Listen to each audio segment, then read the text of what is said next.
Dennis Prager here. Thanks for listening to the Daily Dennis Prager Podcast. To hear the entire 3 hours of my radio show, commercial-free, every single day, become a member of Pragertopia. You'll also get access to 15 years' worth of archives, as well as the daily show prep. Subscribe at Pragertopia.com. Hello, my friends. Now we're in the middle of summer. Hey, did they have the All-Star Game? Who won? Who won, Sean? Wow, the National League won. Does the National League now have the designated hitter? Have they adopted it?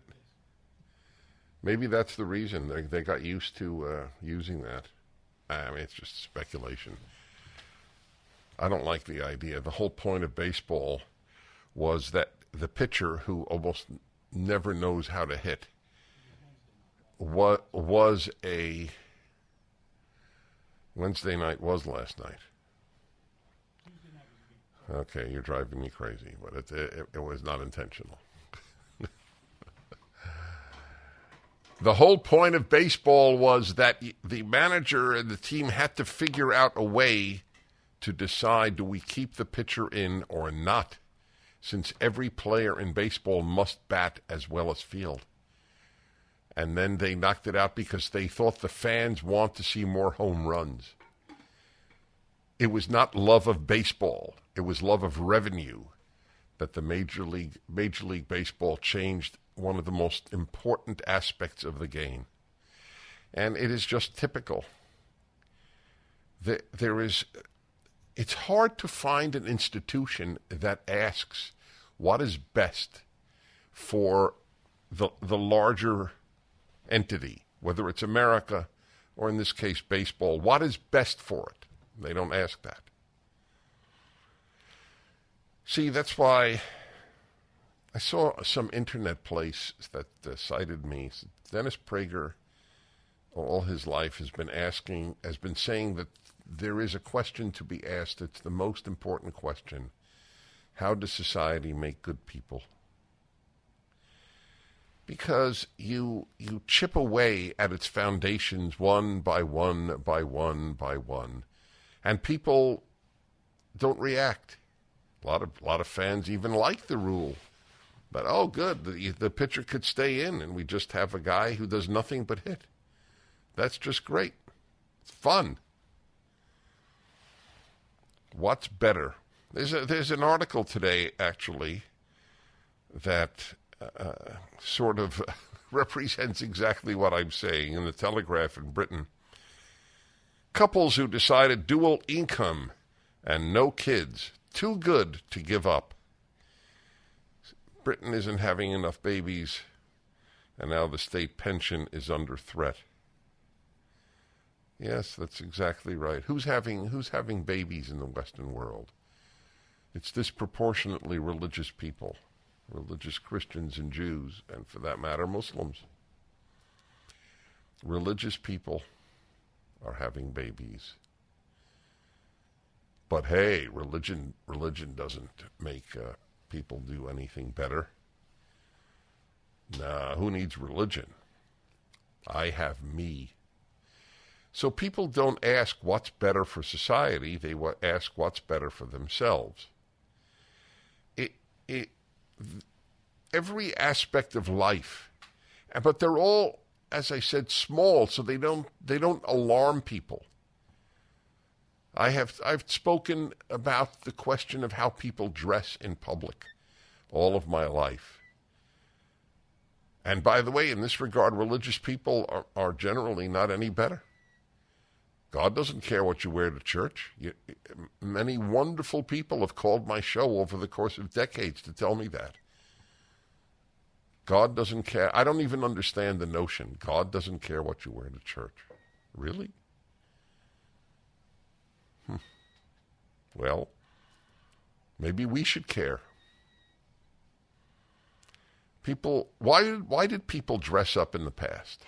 Because it was a way of honoring your fellow citizen and honoring your society.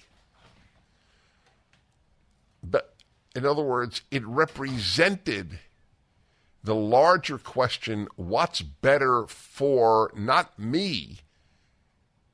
It's easier for me to dress utterly casually. But what is better for society? It's better for society if you marry and have children. It is better for society if you dress nicely, whether it's at school or at church or at the office or even on an airplane. Men walking on, grown men in T-shirts and shorts. Whenever I see that, I ask myself, can I imagine my father going out in public in a T-shirt and shorts? Not talking to the beach, not talking about, obviously, at home, going on an airplane. And now it seems to not almost everybody, but to, I would say, a majority of people, including conservatives, that I'm sort of tilting at windmills here, and it doesn't really matter. These are not big issues. They're representative issues. That's what they are. What is good for the society? It is good for the society if you put out an American flag on a national holiday. Vast numbers of Americans don't do so. And that's all thoughts based on designated hitter. So now I'm going to ask Sean. Sean, do you like the designated hitter rule? I bet you do. And you can say it. You don't mind it. Right. Yeah. All right. He understands my argument. What's the one positive? I know. It's okay. It allows players past their prime to stay in the game because they can't field, they can't really run, but they can hit. Right. Why would I want that other than it's fun to watch good players continue to play? Right, so it's fan-oriented. It's not baseball-oriented. That was exactly my point. Anyway, it's fun to see a home run, but why don't you have every player as a designated hitter? Why just pitcher? Why should the shortstop, if he's not a good hitter, have to hit? Why don't we extend it? We'll have 9 fielders and 9 hitters. I'd like to know what the answer to that question is, actually. Why given that fact? Yep. Well, anyway, welcome to the show. There is a lot going on Earth. They still don't know who the cocaine. No, they've given up. They've given up. They've given up. Yeah, So, by the way, I believe they're lying. Because they are lying. There's very little doubt in my mind. If it were the Trump White House, they would know within a day. But aside from that, if they're telling the truth, that's even more worrisome. The Secret Service cannot tell who brought in an illegal substance into the White House? Yeah.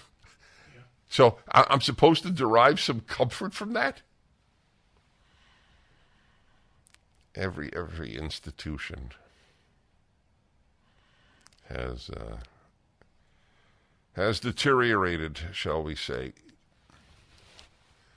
I mentioned to you, and a lot of you are writing to me, so I'm going to mention the name of the book. It's Bill O'Reilly's wonderful series. This case is Killing the Rising Sun, the last days of World War II in the Pacific and against Japan. When I mentioned to you the staggering evils that the Japanese committed against Koreans, Chinese, and Filipinos, among others. So it's called Killing the Rising Sun, and I'm well through the book. The O'Reilly series is truly readable, and I believe he has no axe to grind other than to teach the reader history. I would like somebody to be aware of the number of Japanese and Americans that would have died if there would have been an invasion of Japan without the atom bomb. I really do. I wonder if they're aware of that. Do you know that children were taught how to strap bombs on themselves and lie under a tank? An American tank? 1-8-Prager-776. The Dennis Prager Show. Hi, folks. I'm delighted to announce my next listener cruise with the good people, quality people at Coastline Travel. England, Iceland, Greenland. Yes, Greenland. June 24 to July 5th, 2024. We'll be sailing on the Regent Seven Seas, one of the most beautiful, luxurious ships I have ever seen. The Seven Seas Splendor with white glove service, spacious rooms, superb cuisine. Regent is a 5-star luxury line and all-inclusive. That means business class airfare included. One-night pre-hotel in London, shore excursions, unlimited beverages, gratuities, and of course special events with me, all covered in the cost. We'll visit spectacular places in Iceland, a port in Scotland, the Faroe Islands, and 3 ports in Greenland. But the best reason to travel is the fellow listeners you'll meet on my trip. They always sell out fast. Click the banner at DennisPrager.com or email PragerListeners@Coastline Travel. Again, the banner on my website, or send an email to PragerListeners@CoastlineTravel.com. It's important to do these things. Bret Stephens has a column up at the New York Times on behalf of free speech. It's a good, fine column. If you don't defend what you don't like, free speech is meaningless, which is exactly the point.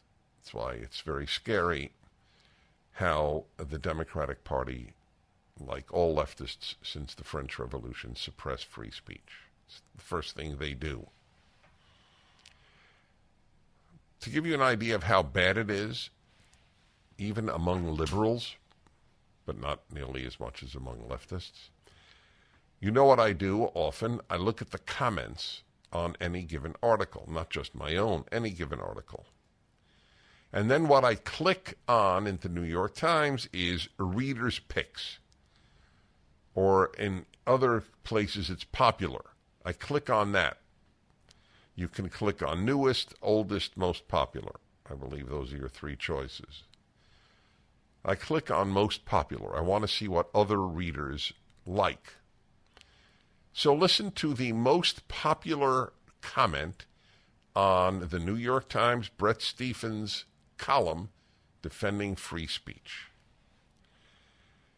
John in San Carlos, California. Where is San Carlos? Do you know? Okay, and he doesn't. I was just curious. Doesn't matter. Famously yelling fire in a crowded theater is not considered free speech. So is actively distributing misinformation that is clearly harmful to public health and safety not similar? Why should we protect people who are doing the harm instead of people who are being harmed? 634 recommends. They're all subscribers to the New York Times. The second most popular comment has 300-something. It is almost twice number 2. This is what New York Times readers support. The government says it's misinformation. Suppress it. There is no difference between the American left and the communists of the Soviet Union. There is no difference with regard to freedom. The entire left is communist in terms of morality, values, and liberty. They are. This is a perfect example. The government says misinformation. If the government is Soviet or if the government is Democrat Party U.S., you suppress it. Or New Zealand. If you do not hear it from the government, it is not true. That woman is now teaching at Harvard, along with Lori Lightfoot. Gives you an idea of where Harvard is descending. Harvard now has more administrators than it does students, and way more, probably, twice as much as faculty? More than twice as much. It is amazing how it doesn't disturb most liberals that the people they vote for are for suppressing speech. But you hear it. This is it. The most popular comment on Bret Stephens' article.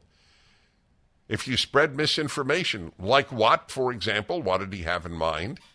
That lockdowns are pernicious, that children shouldn't be masked, that children should be allowed to school. All of that was declared by the left as lies, misinformation, disinformation. So I asked the entire time, is the Swedish government lying to its people? They let kids in school the entire time. The entire time, kids under 16 were allowed in school. You're yelling fire in a crowded theater if you're against mandates. Well, look at what the neo-communist who runs Canada did during the truckers, when truckers were told you will be fired if you do not get vaccinated. Shut down their bank accounts. And the average Canadian yawned.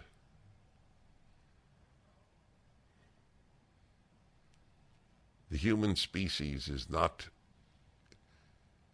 created with a particular yearning to be free. The particular yearning, as I have so often said, is to be taken care of. And guess what? They're mutually exclusive. At a certain point of being taken care of, you have in fact traded in your freedom. To be fair, listen to the number 2 most popular comment on Bret Stephens' article in the New York Times. It is the name of the guy. They all have a name. It was John, the most popular. Traditional Western liberal. Chagrin Harbor, Washington. Long, long ago, I thought of myself as a Rockefeller-style Republican. By the way, for those of you who don't know what that means, it means you stand for nothing. That's what it means. I would love to know I would like to ask this guy, what does that mean even? What is a Rockefeller-style Republican? Where is your stance on any given issue? Anyway, it doesn't matter. With the advent of the Tea Party and its malignant successor, by the way, he spells it's I-T''S. Do you know how painful that is for me to see? Do people learn anything at school if you don't know the difference between it's with an apostrophe and without? Do you understand your ignorance of English? One is it is and one isn't? Anyway, I'll read to you the rest of his comment back in a moment. Gold dealers are a dime a dozen. They're everywhere. What sets these companies apart, and whom can you really trust? This is Dennis Prager for AmFed Coin and Bullion, my choice for buying precious metals. When you buy precious metals, it's imperative that you buy from a trustworthy and transparent dealer that protects your best interests. So many companies use gimmicks to take advantage of inexperienced gold and silver buyers. Be cautious of brokers offering free gold and silver, or brokers that want to sell you overpriced collectible coins, claiming they appreciate more than gold and silver. What about hidden commissions and huge markups? Nick Grovich and his team at AmFed always have your back. I trust this man. That's why I mention him by name. Nick's been in this industry over 42 years, and he's proud of providing transparency and fair pricing to build trusted relationships. If you're interested in buying or selling, call Nick Grovich and his team at AmFed Coin and Bullion, 800-221-7694. AmericanFederal.com, AmericanFederal.com. So Bret Stephens has written this article on behalf of free speech in the New York Times, which does not support free speech. That's not an opinion. That's a fact. So it is. I read the comments on the article. The most popular comment was, if you disagree with the government, it's like yelling fire in a crowded theater. That's the most popular comment on the New York Times, number one. But not all readers feel that way. So listen to Rico in Boulder, Colorado. at John. John was the man with the most popular tweet. What is misinformation? And who decides on that? As a liberal, I find it disgusting that we can't have a discussion about things like the vaccine or trans issues without being called a conspiracy theorist or a bigot. I have no respect for liberals crying about free speech. Okay, now, folks, I now met somebody I would answer the question to. I'm periodically asked by callers, Dennis, if you could have lunch or dinner with anyone in the world, who would it be with? I have an answer now. Rico in Boulder, Colorado. And do you know what I would ask him? You know what I would ask him. So, Rico, since you're disgusted by liberals who smear rather than answer and who suppress free speech, whom do you vote for? Well, as a New York Times subscriber living in Boulder, Colorado, the odds that he votes Democrat, and only Democrat, are about 10,000 to 1. So he's disgusted by liberals who do what he's described. Say you're dealing in misinformation, or call you a bigot if you don't want girls' breasts cut off when they're in their teen years. I don't want them cut off when they're in their 20s either, to be honest. And it has no effect. He's disgusted, but he won't vote. The disgust will not translate into a vote. Because to these people, to the vast majority of liberals who are disgusted by the left, they are more disgusted by Republicans, and not by Trump, okay? They're not exactly DeSantis voters or Vivek Ramaswamy voters or Larry Elder voters or Tim Scott voters. They're not those voters either. Okay? So don't give me this nonsense. Oh, well, I just can't vote for Trump, but otherwise, oh, yeah, really? Maybe. I think that there is a segment of the population, but I have no idea how big, who would vote for a Republican other than Donald Trump. However, is it offset? As questions, this is not an argument, it's a question. How many Republicans would sit home if Trump were not the nominee versus people who are not Republicans who would vote for a Republican if Trump were not the nominee? The very fact that I even asked the question fills me with sadness. That there are Republicans who would not vote for another Republican other than Donald Trump. Maybe it's not true. Maybe I'm making it up. Not because I want to say a fib, but because it just may be a fear and not a reality. Is there a percentage of Republicans that would not vote for anyone other than Donald Trump? Do you believe that they exist? I believe they do. Yeah, I do too. So my view, my friends, is very simple.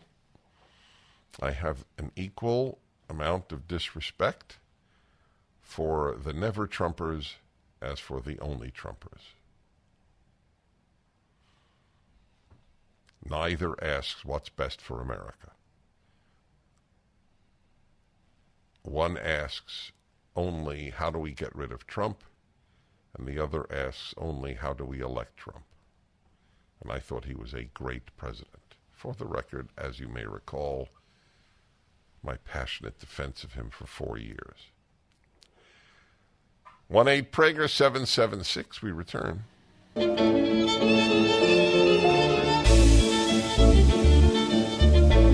My producer will enjoy the following point. There is a new book out called Lincoln's God. Have you seen that? Yeah. So it interests me. Lincoln's God, meaning what were Lincoln's religious views. And I found it interesting that the New York Times, which doesn't give a crap about Lincoln's God, would review the book. The God of the New York Times is the editors of the New York Times. So here is a line from the review, which is, I know the left as well as I know my family, so I completely was not surprised. But I want you to hear this line from the New York Times reviewer of the book Lincoln's God. In an age when the adjective godless is hurled about to score political points, it is a healthy restorative to remember just how deeply this former infidel thought about his place in creation. In an age when the adjective godless is hurled about to score political points. All of my life, all my friends, from the moment I read anything other than see Spot run, I heard the left mock people who spoke about godless communism. They still mock it. They think that godless is a joke.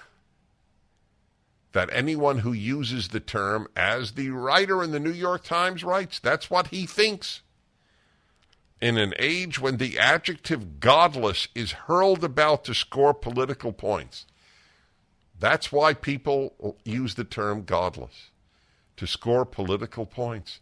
Not because godless matters. To the New York Times book reviewer, godless is a joke. Godless, schmodless. My column this week was on the adults who don't speak to their parents ever. A point I made a lot of points, but one of them is, it is the cruelest thing that most of these people will do to anyone in their life.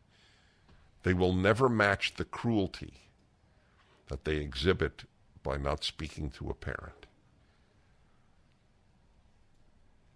But the one of the other points was, if you don't like your parents, there are a lot of you out there. That doesn't justify never talking to them.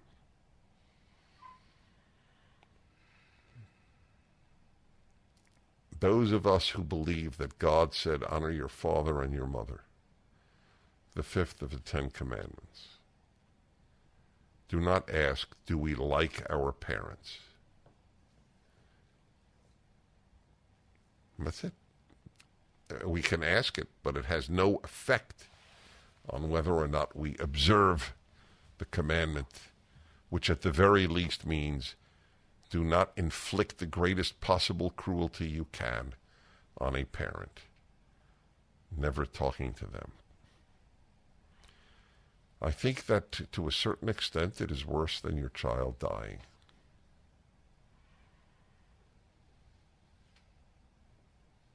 Not to let your parents see their grandchildren, for example.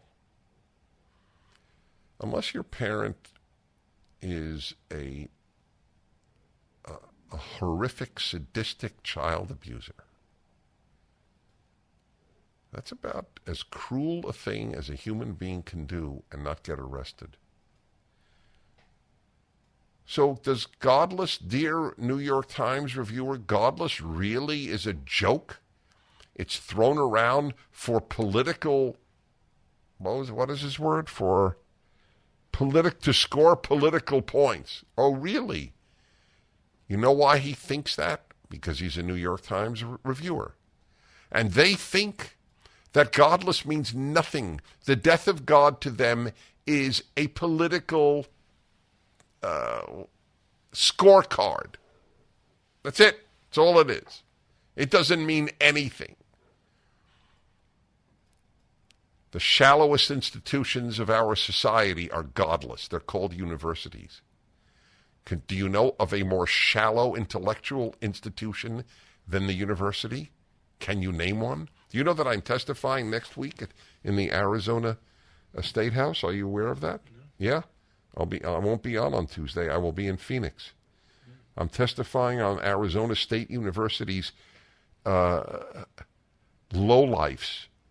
professors, the intellectual lightweights, the thugs who teach their children at Arizona State. 37 professors write that I'm a white nationalist because I came to speak and they don't like my views. They don't even know my views. They have no clue. So I'll be in Arizona at the State House. The emptiness of the university, the emptiness of secular life. And the guy writes, Godless is a term thrown around to score political points. Yep. That was a nice pick. That's the way they think. I've reported to you on a couple of occasions, but with no depth, 40% of Brown University students say they are LGBT, suggesting the Washington Examiner writes, social contagion. Suggesting. That's great. That is, shall we say, the understate of 2023.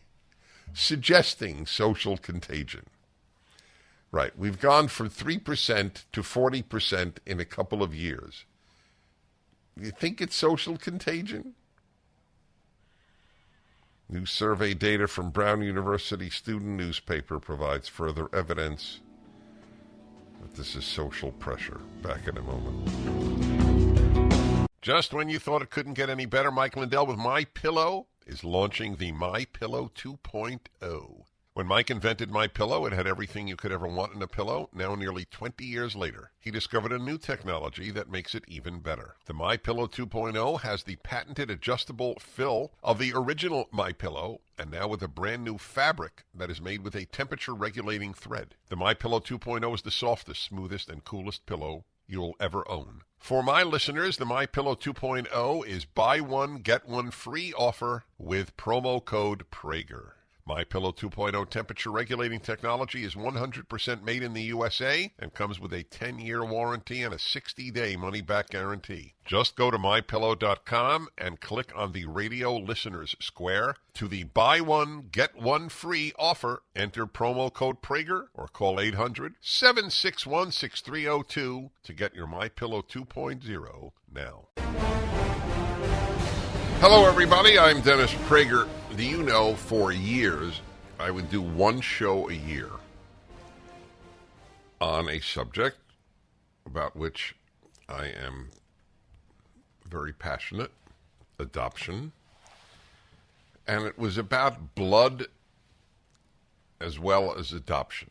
How important is blood? I, for one, have never been a blood fan. As I have said very often, I am much more interested in passing on my values to my children than passing on my seed. When you think about it, the odds are you think that way too, but you probably haven't thought about that. Many people think that blood is really important.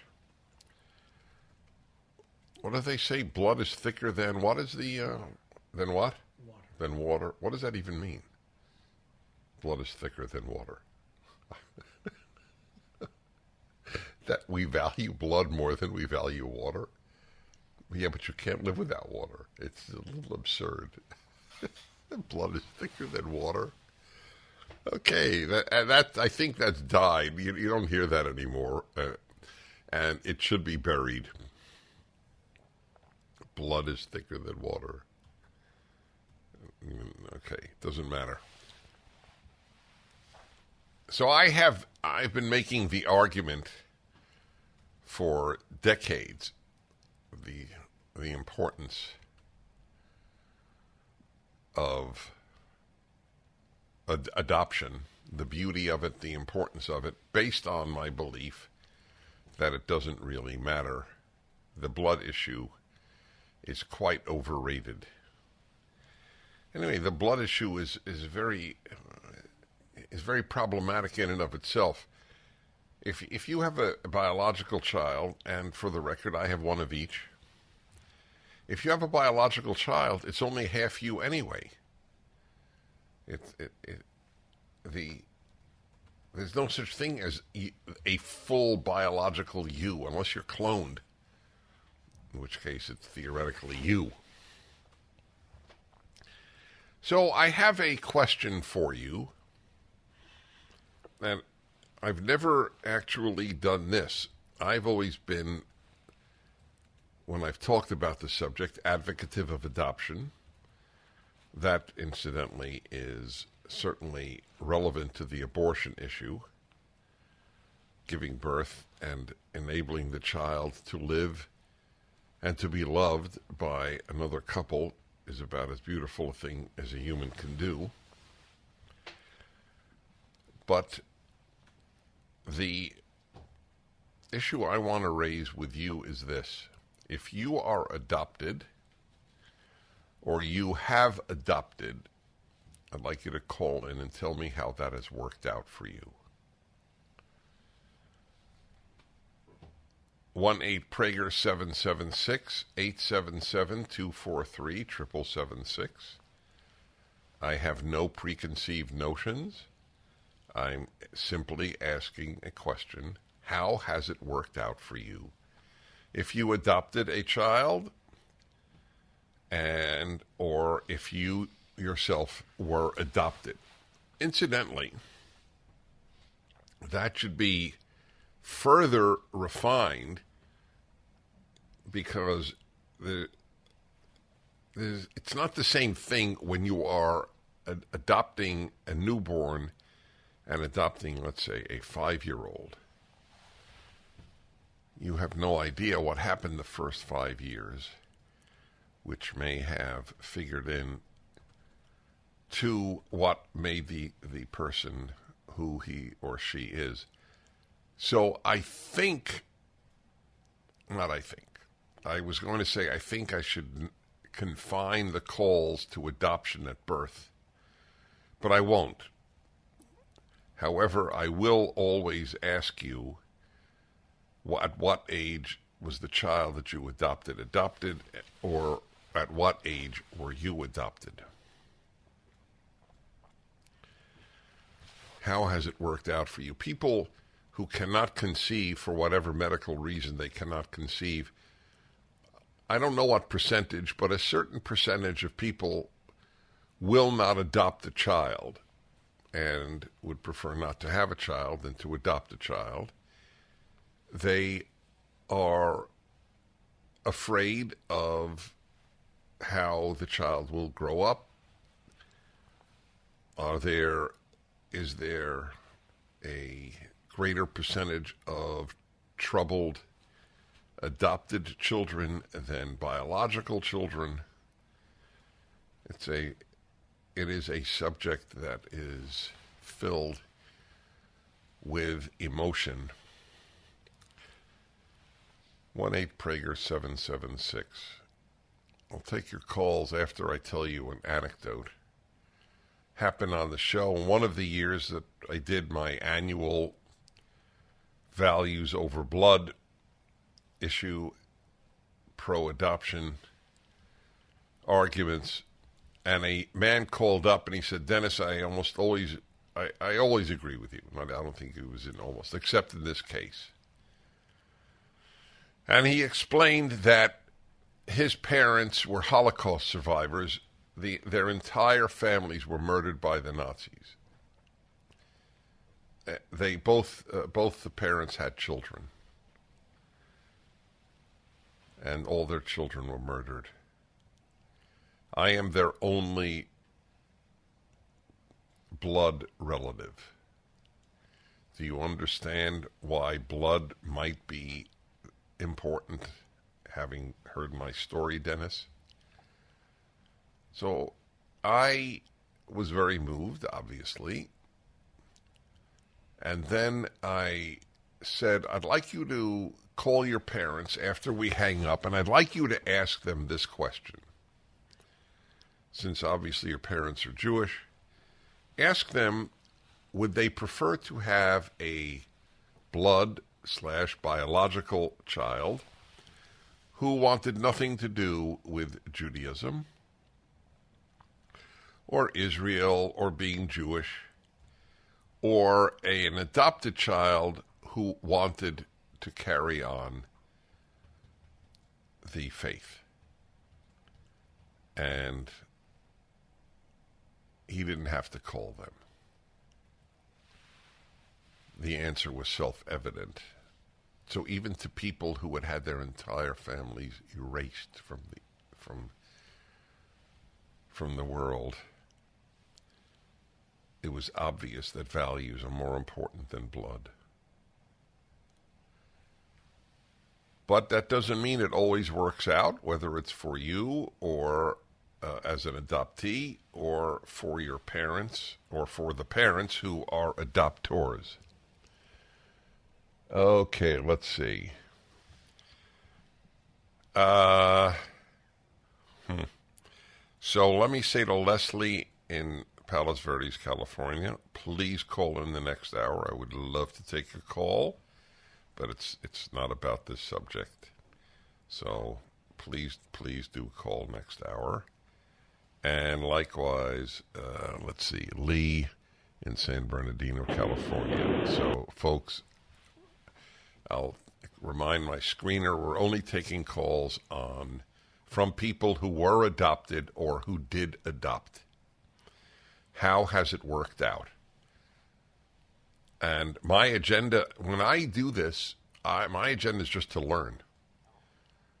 You know where I stand. I'm very pro-adoption, but I always put truth before my conviction. If a disproportionate number of adoptions didn't work out in the sense that it was a very troubled child, which might well be for whatever reason, then I'm curious to hear about that. Okay, let's see. So this is adopting that. She was adopted. Let's see. All right, Kathleen in Dallas, Texas. Hello. Hello, can you hear me? I can. I have such a great story. I was adopted. I knew I was adopted very young, and I grew up, though, with not a very good adoptive family. Pretty much when I was 18, I left, and my father hasn't spoken to me since, my adoptive father. My adoptive mother has since died. And when I became 30 years old, a roommate of mine talked me into finding my birth mother. So we called the agency because I did have the paperwork, and I met my birth mother literally over the phone within just a couple days. She had apparently been looking for me for 20 years. All right, hold on. We're going to keep everybody in suspense. Back in a moment. So I'm devoting this hour to the question, how has adoption worked out in your life if you adopted a child or if you yourself were adopted? I believe it is one of the most wonderful things in the human condition, adoption.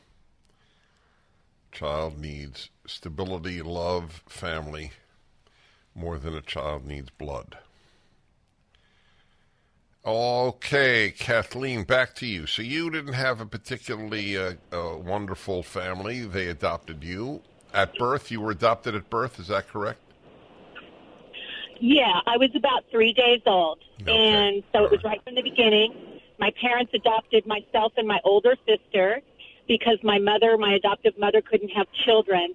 And when she found out she actually could and she was pregnant, that's where everything kind of took a different turn. I was the middle child, and it just didn't go well. As a matter of fact, I haven't had contact with my adoptive family in probably 20 to 30 years now. I've reached out many, many times, just to say hello, heck, just to see if they're alive. I know my adoptive mom has passed away, so no relationship there at all. Gotcha. So go on. So at 30 years old, my roommate suggested I meet my birth mother, and we did the researching. It didn't take that long. Apparently, she had been looking for me for 20 years. And the agency got us in touch with each other because they, back then, I mean, I'm 58 years old, so back then they kept all that secret. And they connected me with my mother. We got on the phone. She was elated. She told the whole family. And one thing led to another. We talked on the phone for about a year. And I was now in my early 30s. She was turning 50. And because we'd been talking, we surprised her where I flew to where she was at and met her. But her husband knew all about it. So he set the whole thing up. And my whole family, probably 30, 40 people, were there to meet me and greet me. And we have been so tight ever since that my daughter that I had at a late age of 40 only knows them as her grandparents. She only knows my brothers as her uncles because the adoptive family has dropped off the face of the planet. And me and my mother, we talk probably at least 3 or 4 times a week, as we have for years. And I don't know that that's so much blood is thicker than water. I think it was just the circumstances that she That's right. was looking Exactly. for me, Exactly. and That's I was correct. looking for her. Well, I'm very happy for you, to say the least. You know, as I pointed out, my article about a passionate cause in my life about kids who don't speak to their parents, in most cases it's an act of disgraceful cruelty. And you know, those cases, 99% of the time, it's blood. They're not talking to their blood parents. Well, look, it's a beautiful story. I don't understand the adoptive family, but the human condition is a messy one. So there is really no conclusion to be drawn, which to her credit, she pointed out as well. It just worked out beautifully, and I'm very happy for all concerned that it did. Okay, let's see here. Yvette in San Diego, hello. Hi, Dennis. I've been listening a long time. I do have an adoptive daughter. We adopted her at birth, and it has been the best thing that we can imagine. Unfortunately, she has medical issues, and that's been a drain on our family. And she did find her birth parents and has had a mixed review with that. At first, it was wonderful. She has a full sister that she was unaware of. And her birth mother gave her up at birth, and we adopted her immediately. So we've had her forever, and she is almost 26 now, and it's been wonderful. Well, it obviously was, and I thank you for calling. See, I wonder given the strained relations between so many parents and children, I'm talking about blood parents, biological parents, I wonder if there's a difference in percentage-wise strained relations between non-blood children and blood children. I have no idea. It's part of the reason that I'm doing this hour, is to at least anecdotally establish something. Redding, California, and Robert, hello. Yes, this is Robert. Hello. Hi. How are you, Dennis? Well, thank you. Good. Glad to hear it. I was very saddened by your first caller on the subject matter, the woman who was who adopted family didn't work out for her. That gives me grief. As I told your screener, I have 3 sons, all of whom have been adopted, all at birth. And all I can say is that it's been a fantastic benefit to my life. I don't think I've ever had grown so much or had such a wonderful experience raising these boys. The first one was a little bit difficult, but he's now doing extremely well. And the second two are twins, and they're coming along very, very well. I'm very proud of them both. Well, it's good to hear, and I want people to hear this who think, it's this. They think a lot of things. A lot of people who hesitate adopting think the chances are greater that something will go wrong. I don't know the answer to that because you don't know people don't know the background. For example, the pregnant mother might well have been drug addicted, which was the case with my child, for example, my second child. And that can have an effect. My child, he's terrific today, but there were struggle years. Nevertheless, it was given to me that it was one of the greatest things I could possibly do. For him, for me, and turned out I thank God every day, turned out great. Or others, some people think, well, you can't really love an adopted child the way you do a biological child. That's the bizarrest one. I knew that before I adopted. That was nonsense. You hold the child in your arms, you love it. And if it's your child, you really love it.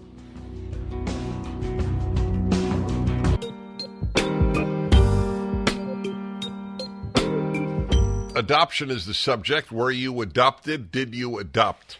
How's it worked out? Okay, let's see here. All right, so now Mark in Michigan adopted his grandson, so that doesn't count here. It's beautiful that you did. It's just I'm going to let you go. But, yes, so I don't think he was referring to me. I think he was, marveling. I think he's watching some baseball highlights.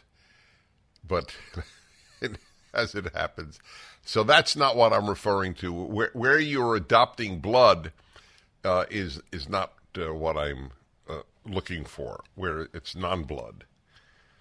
Because my point is that blood doesn't matter. That's the key. Anyway, all right. Let's see. Paula in McAllen, Texas. Hello. Hello. Hi.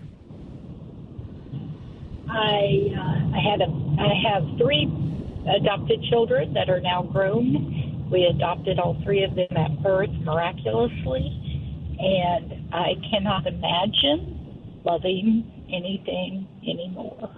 Well, you wouldn't. You wouldn't. That's the point. Right. People who think that they don't know. There's an ignorance that explains this bizarre notion. Oh, I don't think I could love a child that isn't blood related as much as a blood related. I forgive me for 1 second, Paula. I just want to note to people, how much do most people love their dog? The answer is an incredible amount. Most people are not blood related to their dog. Is that fair to say? So if you can love your dog with the love that you do, imagine how you could love a child with the love that you do. Anyway, go ahead. My goal, we adopted with open adoption, which was very scary when we did it, because that means you have identifying information on both sides.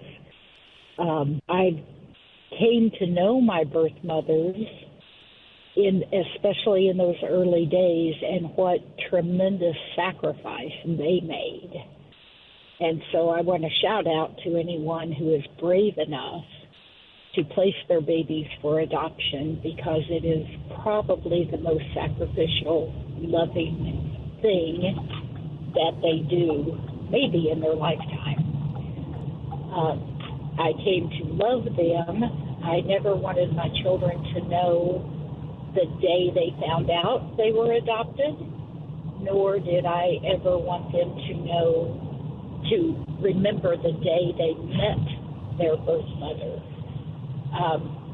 We did not have constant contact with them, but it was unique.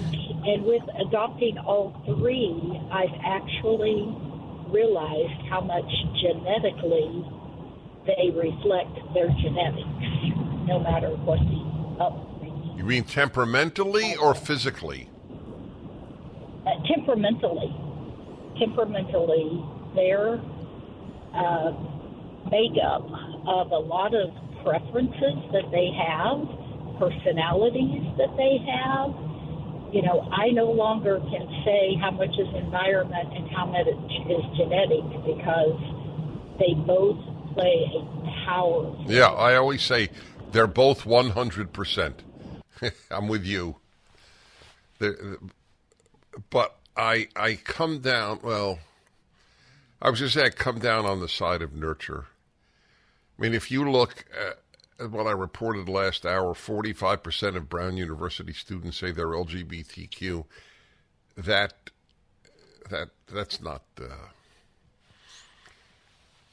that's not genetic. That's environmental in the vast majority of cases, not at all. Well, the open adoption issue is a very interesting one. I should do an hour on that. How has that worked out? But when she said that it was the greatest thing that a person could do, give their child up for adoption, exactly right. Yet so many women would prefer to abort them.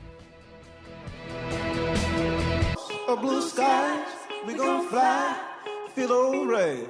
I'd like you to come with me. The subject this hour is adoption. I am a big fan of it. I think my argument about loving people's dogs, how much people love their dog, should answer the argument, oh, can I really love a non-blood baby? like a blood, I mean, like a blood one. I laugh because it's the question is so silly. The second your child is your child, you love it. That's the way it works. I have one of each. I'm in a rare position.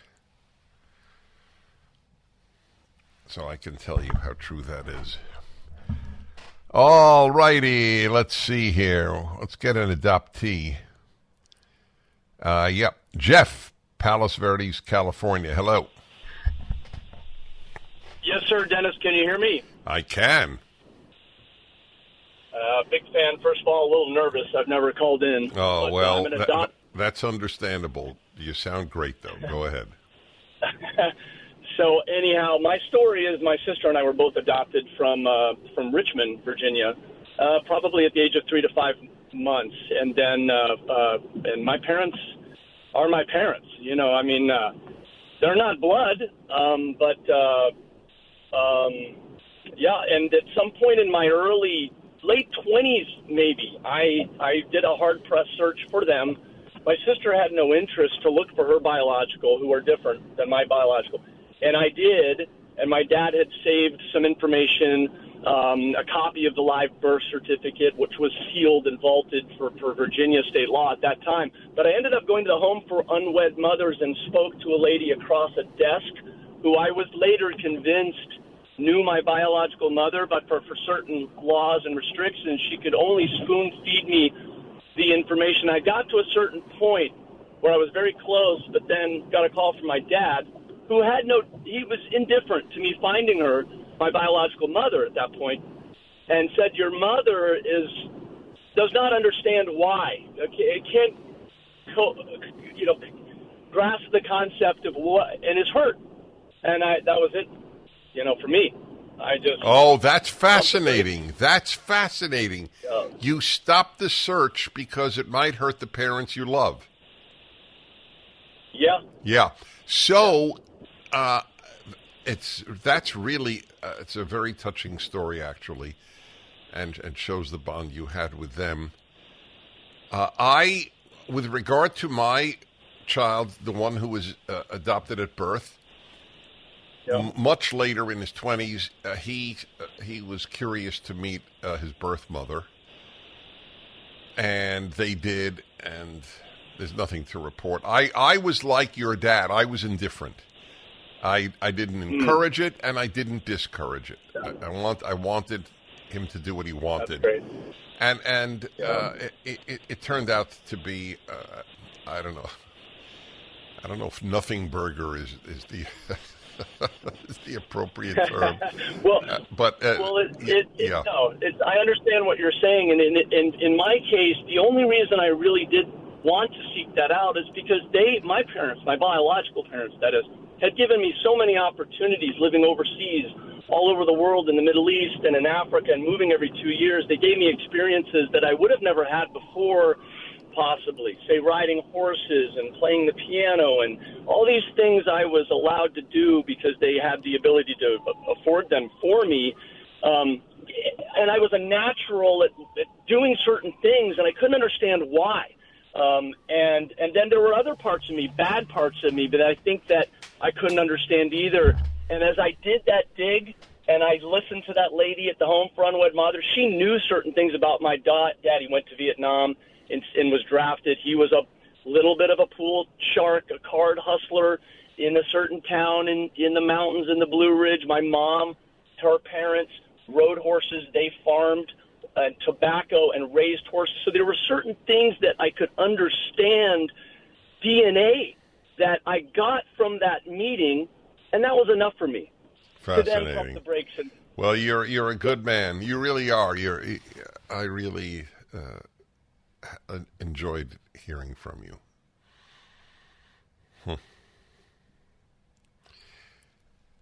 I have another theory of that's my life is theories. I have another theory. I don't know if this is true, but I believe this, but I do not know this to be a fact. So I'm not saying I know it. I say I believe it.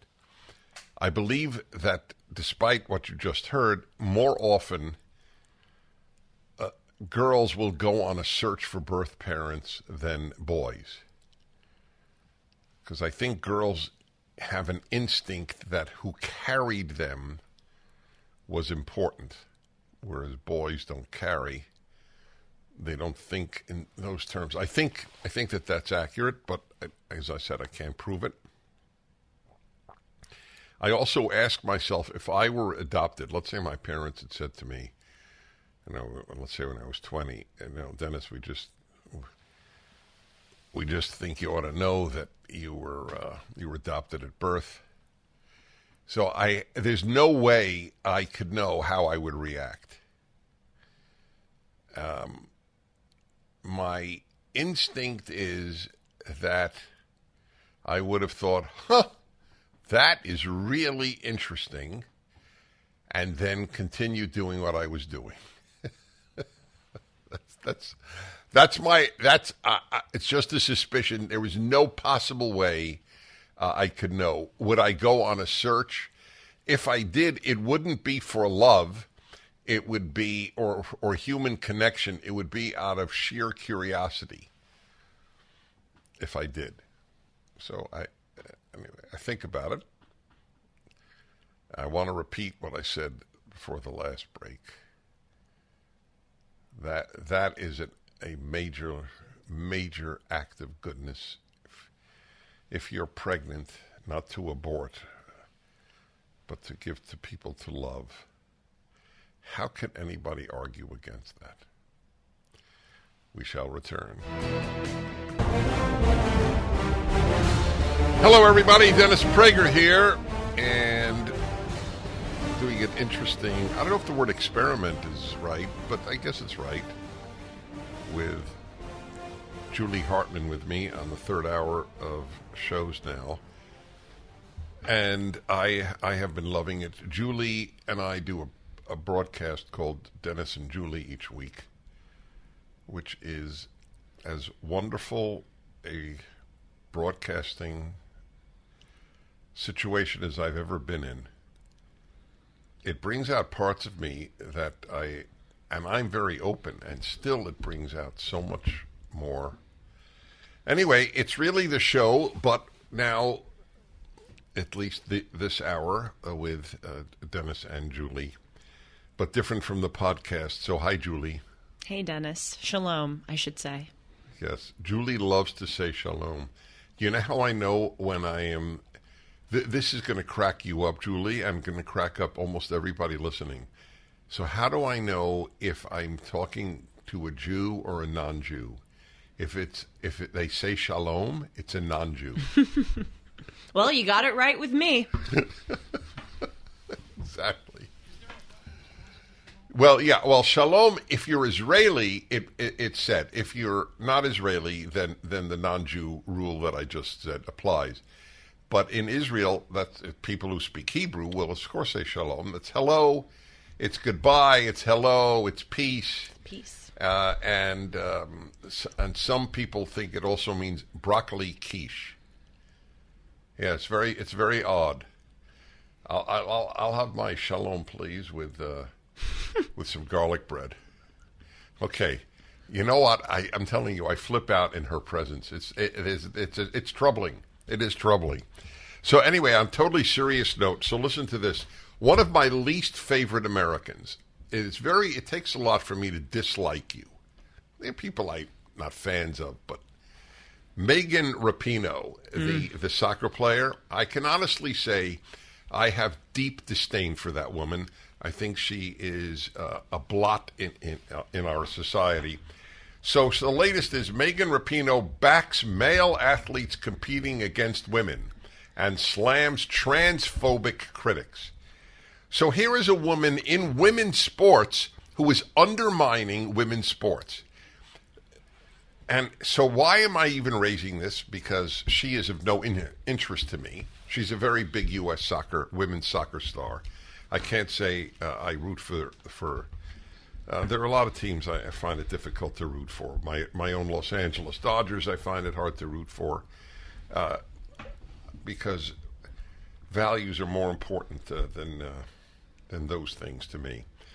So sure, she was the co-captain of America's national women's soccer team. Asked whether she would welcome a transgender woman on the U.S. women's soccer team, even if that woman took the place of someone assigned female at birth. By the way, why does anybody who does not sign on to transgenderism use the term assigned at birth? No, that is a phony term.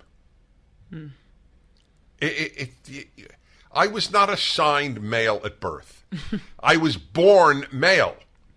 That is the way people should say it. Only assigned at birth. You're assigned to a dorm room. Yes, you're assigned a name. Yes. My name assigned at birth was Dennis. I agree. But I wasn't assigned a sex. You know, we see a lot of people now who claim to support women and claim to say that we live in a misogynistic society, and yet they are allowing people who dress up as women to steal women's trophies. I mean, you couldn't even make it up. It's the same way that people who proclaim to care about causes pertaining to black people also support these crazy things happening in schools, like the Oregon Department of Education saying that finding one right answer in math is white supremacy. If you really cared about the education of black children, the first thing that you would do is uproot some of those crazy theories and teach hard skills.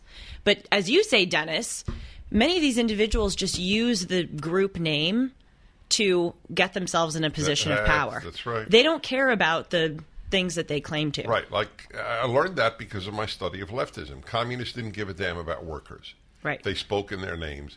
The NAACP, I really believe, does not care about colored people. They care about their power. They care about the Democratic Party. They care about leftism. It is almost universal. They speak in the name of a group that they use for their own power, prestige, and incomes. So anyway, listen to this. So here's my punchline with Megan Rapinoe, who has now said she's absolutely fine with biological males competing in women's sports, which is an astonishing, horrible view. it's morally indefensible. So sure enough, thanks to my my files of research that I've done over the years, I looked up her name in my files. This is from June 30th, 2019. This is, so that's 4 years ago, almost exactly 4 years ago. And Donald Trump was president, right? So listen to this. Earlier in the week, Rapinoe said in an interview with 8x8 that she's not going to the effing White House if the team won the cup. So for the co-captain of a U.S. team to call the White House effing because she doesn't like... Can you imagine me saying that with Biden, and I hate Biden as much as she hates Trump? So why am I noting this? Almost everyone is a package. The fact that she supports men competing in women's sports, it's almost inevitable that I know every position this woman will take. Right? Isn't that? It shouldn't be, but isn't it true? I'll tell you, I was driving to work today, and there was a guy who on the back of his truck had a big American flag. And so I sped up to him, which was probably a little dangerous, but I went up to him and I waved, and he saluted at me, and I saluted at him. And you know what? In that one exchange, we knew everything that the other person thought. I knew that he would vote for Trump. He knew that I would vote for Trump. I knew that he believes in God. He knows that I believe in God. I know that he believes that there are men and women and that's it. And he knows that I believe the same thing. So it just reminded me. Right. So here is the question. Why is it always a package? Not, okay, let me be more precise. Almost always.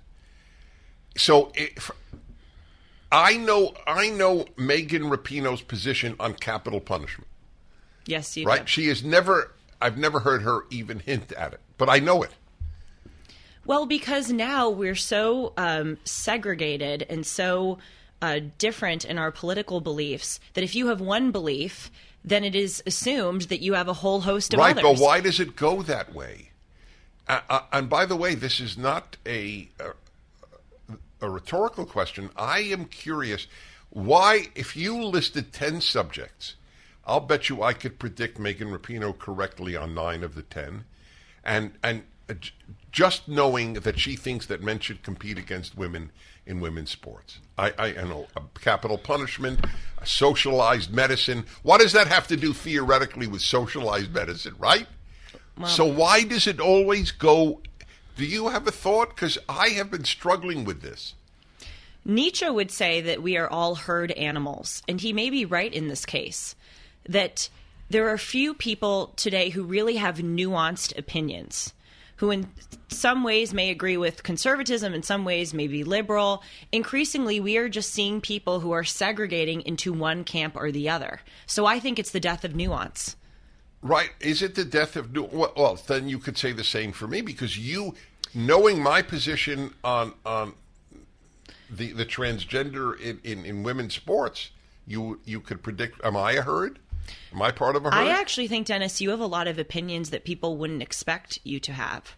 For instance, I'm sure that people would think because you're conservative, you are a nuclear family absolutist, but you have an adopted child. You talk about how love transcends blood. I actually think you are quite nuanced. Now, maybe most of your opinions align with conservatism, but I think you see the fuller picture in a way that someone like Megan Rapinoe doesn't.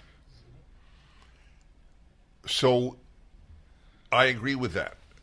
So even putting me aside, why will a person... I have a theory, which I'll say when we come back. Why would a person, when I know that they think that biological men can compete in women's sports, why will they be for all these other positions that I mentioned earlier?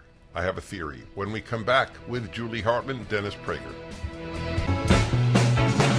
So here is a really interesting subject Julie Hartman is with me this third hour of the show.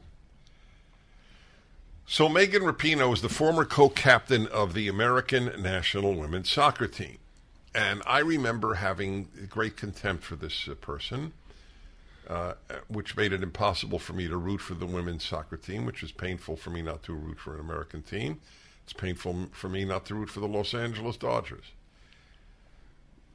But they lost me with their not just allowing, but honoring this mocking of Catholicism group called the Sisters of Perpetual Indulgence. Be that as it may, so she was now asked, this is July 10th, what is today's date? 13th, so 3 days ago, National Review. So she was asked if she would welcome a quote-unquote transgender woman on the U.S. women's soccer team, even if that woman took the place of someone assigned me female at birth. Whoever posed the question was obviously a captive of the rhetoric. Rapinoe was unflinching, absolutely. So what I was noting was I remembered her, and sure enough I found it. She called the White House an effing place when Donald Trump was president. She wouldn't show up there even if the team won and were invited. Okay, so this is who we're dealing with. And then it occurred to me that I'm sure I could predict every position, virtually every position, Megan Rapinoe has on a whole variety of subjects. I'm sure she's for socialized medicine. I am sure that she was for mandates that if you didn't get a vaccine, a COVID vaccine, you should be fired from your job. You name the subject, capital punishment. I'm sure she's against all capital punishment. If I had to bet, I would bet she's for defunding police or at least refunding them in a different way.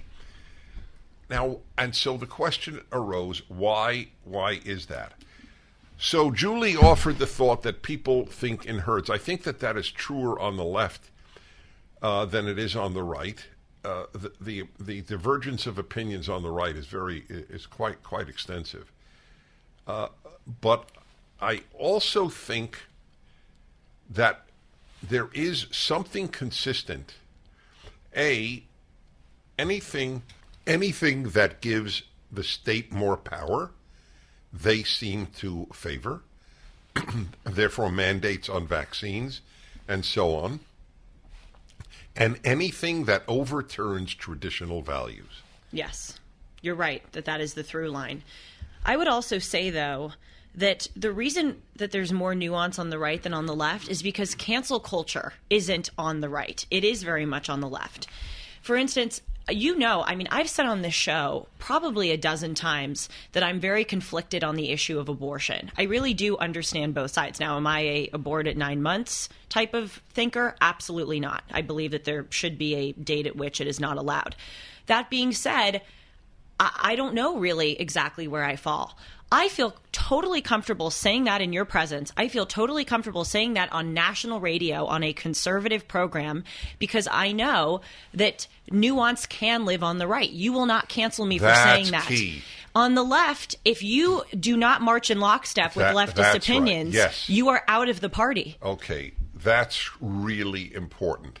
Larry Elder, whom I adore, as everyone knows, we're very, very close. We have been for decades. I brought Larry to radio. It was one of the best things I ever did in my life. And Larry is for same-sex marriage. Mm-hmm. And I believe marriage should be defined as man and woman. Yet Larry worked for years for an evangelical-owned and run syndicator, the one we work for, Salem. Salem did not disqualify Larry because of that position. Yet if you worked for CNN or MSNBC and said, I think marriage should only be between a man and a woman, you're gone, baby. Mm-hmm. You can't deviate. See, I mentioned in the last segment that I saw a guy driving with an American flag, and I knew that he was conservative, and he knew because I waved to him that I was conservative. But he doesn't know my stances on abortion. He doesn't know my stances on gay marriage, and I don't know some of all he knew. I'll tell you what he knew. He knew a pretty young woman is waving at him. Okay? Hello, everybody. Welcome to planet Earth. That's what he knew. He saluted at me. I'm sure he did. Well, come on. But you know what? Sean, am I right, Sean? Oh, please. Because you're the only other male around here. I looked like a dragon.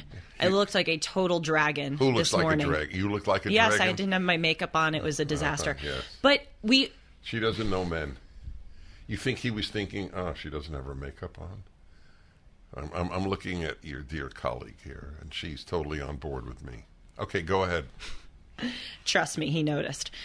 But it was an exchange of values more than anything else. No, I agree with that. Yes. But it's interesting because we do live in a time where you can kind of literally identify by what people wear or the bumper stickers that they have on their car, what people believe. When I see an American flag, I know that person is conservative. When I see someone walking down the street wearing an AAPI T-shirt, I know that they are not conservative. That's right. By the way, this is a change. Yes. This is a very sad change that if a person puts the flag out in front of their home on July 4th or Memorial Day or Veterans Day, that it means they're conservative. This shows it. That's as dramatic an example of the collapse of liberalism. Forget leftism. Leftists never put out the flag. They have contempt for the American flag. But liberals were patriotic. And now they say, I can't put it out because it represents the right wing. Really? It doesn't represent liberty to you? It represents the right wing? Well, it occurred to me on the 4th of July when I went to my annual town's parade that now the only people that show up to that event are conservatives. That was not true when I was young. That's right. That is correct. What'd you say, Sean? Oh, that's what he said. All right, 1-8-PRAGER-776. Boy, if you read the rest of her statements on the transgender, and I will. I'm going to read a little more to show you how they think. Because you said we may differ. You don't know if they believe what they say. I think they do. Dennis Prager here. Thanks for listening to the Daily Dennis Prager Podcast. To hear the entire 3 hours of my radio show, commercial-free, every single day, become a member of Pragertopia. You'll also get access to 15 years' worth of archives, as well as the daily show prep. Subscribe at pragertopia.com.